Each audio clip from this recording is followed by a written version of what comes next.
Intéressons-nous maintenant à la thématique de l'entre-deux-guerres. Tout d'abord, qu'est-ce que l'entre-deux-guerres? Essayons de répondre à cette question en analysant la ligne du temps. Souvenez-vous, nous avions évoqué le premier souverain de la Belgique, Léopold Ier, ensuite Léopold II. Nous venons d'évoquer la situation de la Première Guerre mondiale à l'époque d'Albert Ier. Après Albert Ier, nous avons le règne de Léopold III, son fils, et à la suite du règne de Léopold III, nous retrouverons le règne de Baudouin, le fils de Léopold III et le petit-fils d'Albert Ier.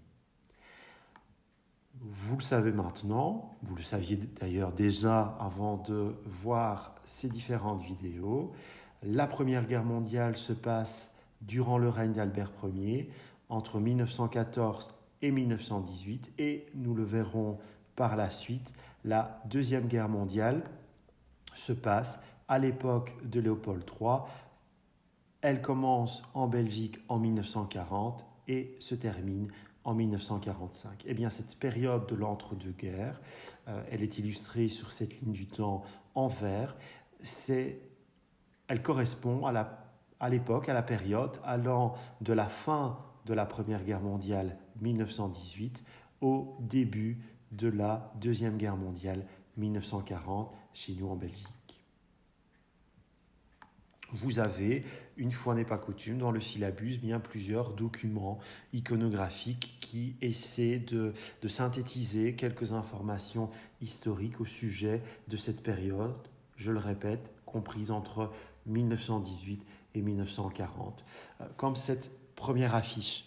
Cette affiche est intéressante. Pourquoi? Eh bien parce qu'elle fait directement référence à la volonté du gouvernement belge de relancer l'économie, d'améliorer bien entendu les conditions, notamment les conditions sociales et économiques du pays. Pourquoi? Eh bien parce que la Belgique, comme le reste de l'Europe, sort victime, affaiblie de cette Première Guerre mondiale qui fut excessivement pénible, longue et douloureuse.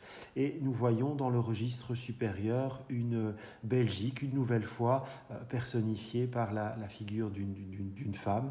Mais cette femme, elle ne joue plus, comme dans certaines affiches de la Première Guerre mondiale, le rôle de victime. On voit son regard décidé, on voit son bras, son doigt tendu vers le spectateur qui observe cette affiche. C'est une Belgique qui paraît décidée, paraît avide d'en découdre justement et donc de retrousser ses manches pour améliorer le sort de la Belgique, du royaume et de ses citoyens. D'ailleurs, cette Belgique a un message que l'on retrouve dans la partie inférieure de l'affiche. Vous voyez, passant, spectateur, arrête-toi. Ici, c'est la Belgique, ta patrie qui te parle. Si tu veux sauver ton pays et ne pas périr avec lui, travaille, économise, ne gaspille rien et favorise les produits nationaux. Ce sont des mots que l'on entend dans chaque crise, et notamment dans la crise que nous traversons actuellement. Il faut consommer local, en l'occurrence ici, il faut consommer les produits nationaux afin de relancer l'économie. Les soldats belges, ces ouvriers justement qui doivent travailler pour relancer l'économie, et ces ouvriers qui travaillent mais qui vont aussi pouvoir consommer. Nous les retrouvons dans l'arrière-plan de cette affiche qui illustre les sites industriels, notamment que l'on retrouve en Wallonie. Et ces ouvriers qui vont œuvrer au redressement économique de la Belgique, eh bien, ce sont ces mêmes ouvriers qui étaient il y a quelques années soldats dans cette Première Guerre mondiale, qui ont déjà bien connu donc des heures et des années excessivement sombres et obscures.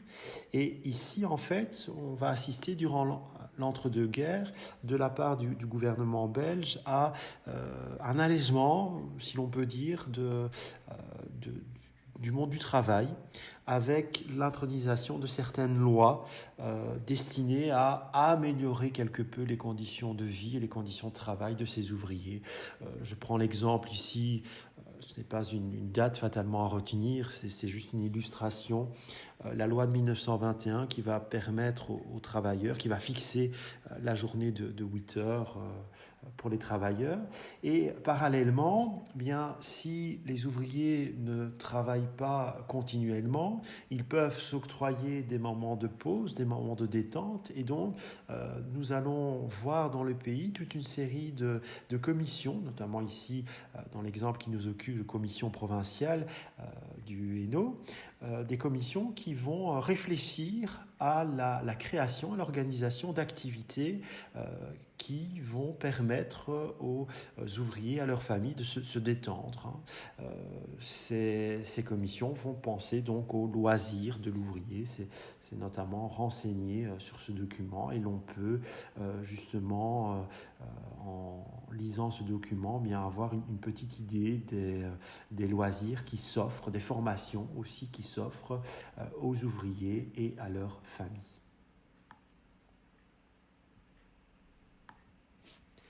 Et donc progressivement, la croissance économique va reprendre plus ou moins aux alentours des années 1926. On va voir ainsi de plus en plus de voitures dans les rues, car le citoyen belge peut petit à petit acquérir ce genre de biens, chose qui était littéralement impossible avant la Première Guerre mondiale. Au niveau technologique, on voit par exemple l'arrivée de la radio qui devient un média excessivement populaire. Avant la radio et bien entendu avant la télévision, mais il n'y avait que la presse écrite pour informer la population, les citoyens. Et on voit aussi le réseau de distribution de l'électricité qui va fortement se développer après la Première Guerre mondiale. Et une photographie des années 30 qui l'illustre assez bien, c'est l'apparition dans les foires justement de toute une série de manèges fonctionnant à l'aide de l'électricité, comme ces autoscooters. On voit que ces deux petits garçons de la Louvière sont excessivement heureux de pouvoir profiter de ces manèges. Mais il est clair qu'avant que l'électricité ne soit distribuée dans les centres urbains, il était totalement impossible d'avoir ce type de manège dans les foires pour petits et grands. Et malheureusement, alors que la reprise, la croissance économique est là. En 1929, aux États-Unis, vous avez le fameux krach boursier qui va entraîner aux États-Unis la Grande Dépression, mais cette Grande Dépression, ce crash boursier de Wall Street survenu en 1929, va entraîner tout le monde dans une dépression internationale. J'ouvre juste une parenthèse pour vous parler du travail excessivement célèbre et ô combien important pour l'histoire de la photographe américaine Dorothy Lange, qui a réalisé des clichés justement, qui a basé une partie de son travail à photographier ces Américains souffrant de cette grande dépression. Et je vous invite à voir d'autres clichés de cette photographe et on sent toute la misère de ces civils américains qui subissent de plein fouet cette crise économique de 1929 et bien sûr ses répercussions. Alors, les répercussions chez nous en Belgique de ce krach boursier, nous les voyons apparaître aux alentours des années 1932. Et la conséquence directe ou même indirecte de cette crise économique qui va toucher la Belgique à partir des années 1932, elle est double. Tout d'abord, on assiste à une certaine poussée d'un nationalisme économique, je vais vous le présenter dans un instant, et la deuxième grande conséquence, c'est au niveau politique l'éruption de partis extrémistes, soit d'extrême gauche, soit d'extrême droite. Mais intéressons-nous tout d'abord à ce nationalisme économique. Que va-t-il se passer durant cet entre-deux-guerres, durant les années 1930? Eh bien, nous voyons ce type d'affiches qui pullulent littéralement chez nous. Des affiches qui vont vanter les mérites des produits nationaux. Vous comprenez, j'espère mieux, ce concept de nationalisme. Les cigarettes belges, la bière du pays, bien, c'est la meilleure, tout simplement. Buvez la Wallonie, la reine des bières de table. Et on retrouve aussi cette quatrième affiche, qui est des plus explicites. Bon, je vous l'ai traduite, car à l'origine, elle est en néerlandais. Pour lutter contre le chômage, une seule solution, il faut acheter des produits belges. Donc c'est un slogan que nous avons déjà entendu précédemment dans cette présentation. Et qui dit crise, dit grève, dit manifestation. Et nous voyons ici notamment les femmes dans la région montoise qui vont manifester bien contre la crise. Vous voyez très bien le texte ici. À bas la crise, ce que femme veut, Dieu le veut, autant la mort que la fin des enfants. Donc on comprend bien entendu que cette crise, bien, elle va à nouveau plonger la population belge dans des temps excessivement douloureux.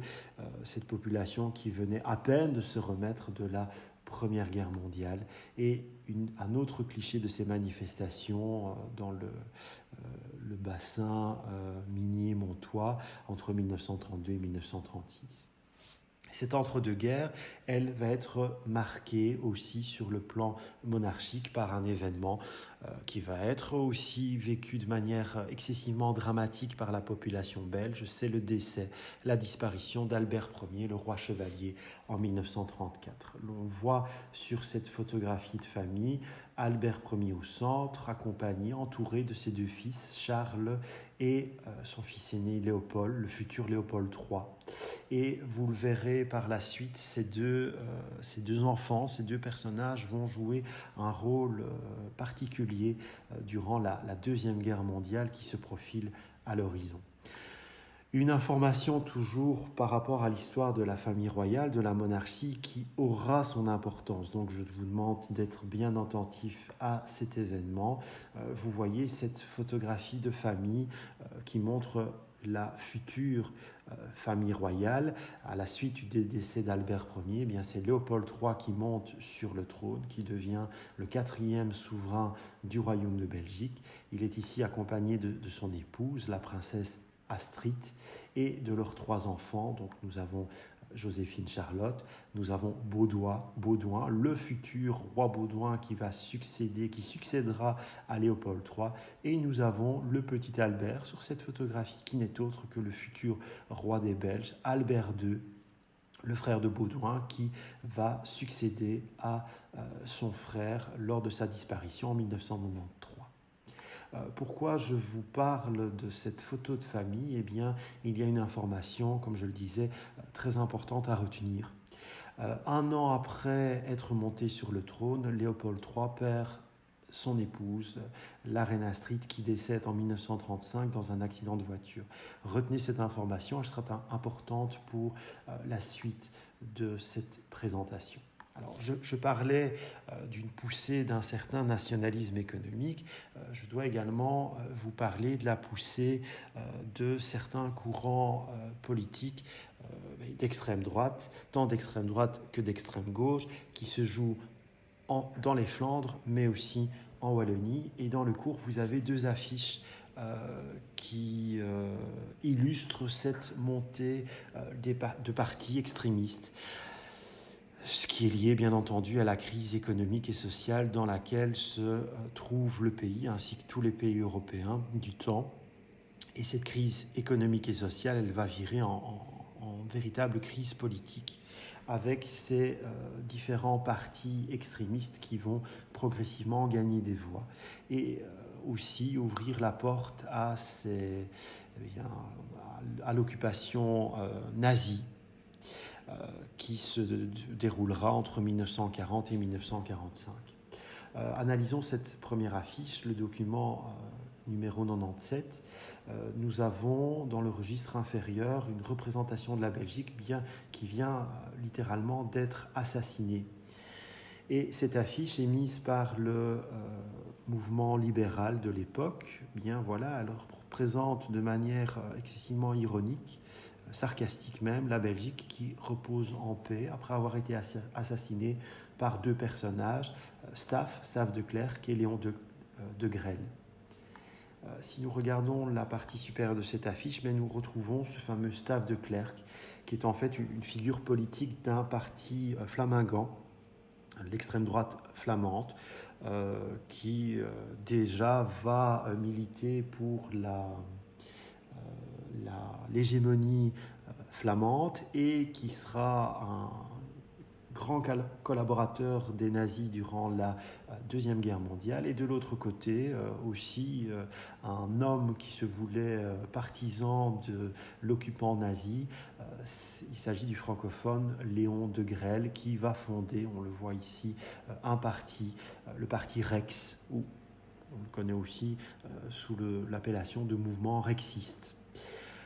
Et sur cette autre caricature, nous voyons une nouvelle fois cette représentation de Léon de Grelle avec la mention de son parti, Rex, roi, le parti roi, qui ouvre la porte de la Belgique à Adolf Hitler, le représentant justement charismatique de ce Troisième Reich, de cette Allemagne nazie, au même titre que Mussolini pour cette Italie fasciste.